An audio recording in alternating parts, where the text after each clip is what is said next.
चंदन गाभा या यूट्यूब चॅनलवरच्या संस्कृती डिकोड या मालिकेच्या पहिल्या भागामध्ये आपणा सर्वांचं मनःपूर्वक स्वागत. संशोधकांचं लिखाण हे शोधनिबंध किंवा शोधप्रबंध या स्वरूपात प्रसिद्ध होत असतं आणि वृत्तपत्र, मासिक यामध्ये आपण विविध विषयांवर लेख वाचत असतो. हे शोधनिबंध आणि लेख यामध्ये नेमका फरक काय असतो? तर संशोधकांनी त्या विषयाचा सांगोपांग सर्वांगीण अभ्यास करून त्या विषयावर पूर्वी झालेल्या शास्त्रीय लिखाणाचा आढावा घेत आणि सर्व उपलब्ध साधनांचा अभ्यास करून त्याचा वापर करत पण तरीही तटस्थपणे प्रतिपादित केलेली मतं आणि सर्व संदर्भांसह असणारी अशी चर्चा, ज्याला आपण साधारण चर्चा असं म्हणू शकतो, असं करत हे लिखाण केलेलं असतं. खूपदा असं होतं की विषय जरी उत्सुकता वाढवणारा असला तरी हे सगळे संदर्भ, ही क्लिष्ट चर्चा यामुळे हे लिखाण जड होतं. आणि मग पुन्हा होतं काय की संशोधकांचं लिखाण हे संशोधकच पुन्हा वाचतात.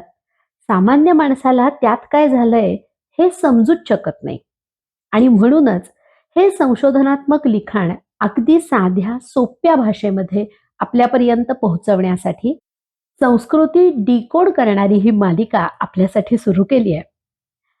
भारतीय संस्कृतीमधल्या अनेक प्रतीकांचा आणि अनेक संकल्पनांचा अतिशय शास्त्रीय पद्धतीनं अभ्यास करणारे एक अग्रगण्य भारतीय विद्येचे अभ्यासक होऊन गेले. त्यांचं नाव परशुराम कृष्ण गोडे.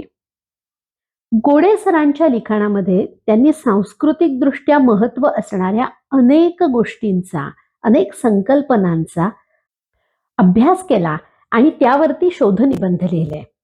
त्यातली माहिती अतिशय रंजक आहे असं नेहमी वाचताना वाटतं आणि म्हणून त्यांच्या काही लेखांच्या आधारावर आपण काही पहिले भाग बघणार आहोत.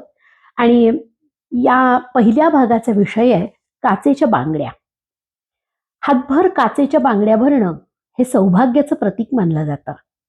सवाष्णीला बांगड्या भरणं, आधीच्या बांगड्या वाढवून नव्या बांगड्या भरण्यासाठी संक्रांत, नागपंचमी, घरातलं एखादं कार्य किंवा आपण देवस्थानाला दिलेली भेट असे प्रसंग आवर्जून घराघरामध्ये पाळले जातात आणि आपल्या भोवती आपण हे अनेकदा पाहतो.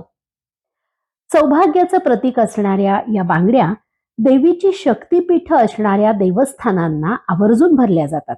त्यामुळे तुळजापूर, माहूरगड किंवा पंढरपूर, कोल्हापूर अशा अनेक ठिकाणी बांगड्यांची खूप दुकानं असतात आणि तिथे जाऊन आवर्जून बांगड्या भरल्याही जातात. त्याला सौभाग्यवायन म्हणजे सौभाग्यवाण असं आपण म्हणतो. त्यामध्ये कुंकू, बांगड्या, जोडवी, आरसाफणी, मणिमंगळसूत्र असं द्यायची ही पद्धत आहे. एखादी बाई जर धर्मपालन करत नसेल आणि ज्याला आपण उठवळ म्हणतो ना अशी असेल तर त्या बाईचं वर्णन करताना माझी आई नेहमी असे वाक्प्रचार वापरायची की केसाला फणी नाही, कपाळाला कुंकू नाही आणि हातात काचेची बांगडी नाही.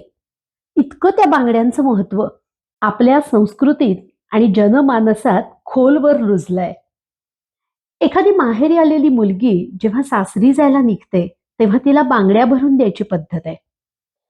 लग्नात वधूचा चुडा जो भरला जातो तो अगदी विशिष्ट पद्धतीचा, त्यामध्ये किती बांगड्या असाव्या, तो विशिष्ट ठिकाणूनच घेतलेला असावा, विशिष्ट रंगाचाच असावा, याविषयी अनेक पद्धती आपल्या समाजामध्ये आढळतात.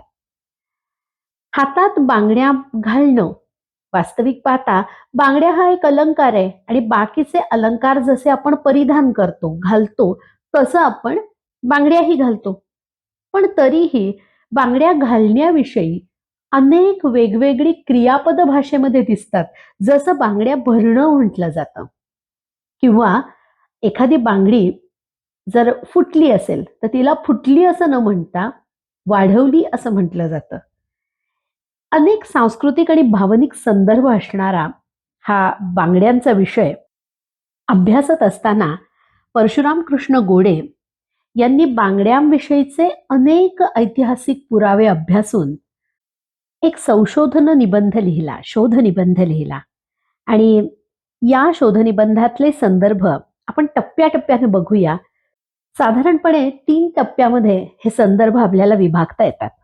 पहिल्यांदा जाणून घेऊया नजीकच्या भूतकाळात म्हणजे साधारण 17वं शतक ते आजवर बांगड्यांविषयीचे कसे संदर्भ आढळतात. या बांगड्या भारतभरामध्ये सगळीकडे जरी वापरल्या जात असल्या तरी त्या बनतात कुठे, कुठे घडतात याविषयीचा एक सुंदर पुरावा आपल्याला एका पत्रामध्ये आढळतो. इंग्रजी अंमल सुरू झाल्यानंतरच्या काळातलं हे पत्र आहे आणि या पत्रातल्या नोंदीमध्ये असं म्हणलंय की या बांगड्या नाशिक इथं तयार केल्या जात होत्या. या पत्राची तारीख बघा काय आहे, 22 डिसेंबर 1821 रोजी लिहिलेलं हे पत्र आहे आणि हे लिहिलंय एका बडोद्याच्या बांगडी व्यापाऱ्यानं. बांगड्या आयात करण्यासाठी त्याला 300 रुपये असा कर लावला गेला आणि हा आकारला गेलेला कर माफ व्हावा यासाठी कर माफीची परवानगी मागणारं ते पत्र आहे. या पत्रामध्ये असं वाक्य आहे की सखाराम कासार हा देशी बांगड्या आणावयास नाशकास जातो. हे वाक्य या पत्रात लिहिलंय आणि त्याला लावलेला 300 रुपये कर माफ व्हावा असंही म्हणलंय. 1676 मध्ये रचलेला एक राजव्यवहार कोश नावाचा रघुनाथ पंडितांचा कोश आहे आणि या कोशामध्ये कासार बांगड्या भरणाऱ्या माणसासाठी वापरला जाणारा शब्द आहे. या शब्दाचा उद्गम आपल्याला इथे आढळतो.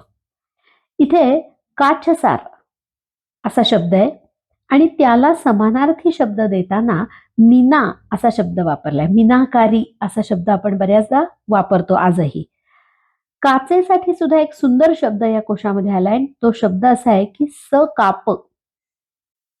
या राजव्यवहार कोशाच्या ज्या नोंदीमध्ये हे दोन्ही शब्द आले आहेत तो श्लोक असा आहे, काच सारस्तु मीना स्यात सकापः काच ईरितः. याच कोशात आलेली इतर काही उद्धरणं या काचेशी संबंधित अशीच आहेत आणि ज्यामध्ये बिल्लोरः स्फटिको भवेत असं म्हटलंय. बिल्लोर म्हणजे बांगडी म्हणजेच कड आणि याविषयीचं उद्धरण असं आहे, हस्तकडे स्यात हस्तकंकणम स्यात कंकणकरः कासारः. कासार म्हणजे बांगड्या विकणारा, बांगड्या भरणारा. बांगडीसाठी अनेक वेळा आपण बिल्वर असा शब्द जो वापरतो ना, तो या संदर्भामध्ये आलेला बिल्लोर जो शब्द आहे जो काचेसाठी वापरलाय, बिल्लोरः स्फटिको भवेत म्हटलंय, त्यावरून हा बिल्वर शब्द आला असावा असं वाटतं. मराठी भाषेतल्या शब्दांचा अतिशय प्रमाण मानला जाणारा असा जो दाते आणि कर्वे यांनी संपादित केलेला महाराष्ट्रीय शब्दकोश आहे, यामध्ये बिल्लोर शब्दाचा अर्थ उत्तम प्रतीची काच असा म्हणून सुद्धा दिलाय. या टप्प्यातले बांगड्यांविषयीचे काही संदर्भ आपण पाहूयात उद्याच्या भागात. आजचा भाग इथे थांबूया. तुम्हाला ही शोधनिबंधामधली माहिती उपयुक्त वाटतीये ना आणि ऐकायला आवडतीये ना? तुमच्या असं काही सूचना असल्या तर त्याही मला कळवा आणि तुम्हाला जर हा भाग आवडला असेल तर मोकळेपणानं तसं सांगा आणि ज्यांना आवडेल असं वाटतंय त्यांना पाठवायलाही विसरू नका. लवकरच भेटूया पुढच्या भागामध्ये. तोपर्यंत नमस्कार.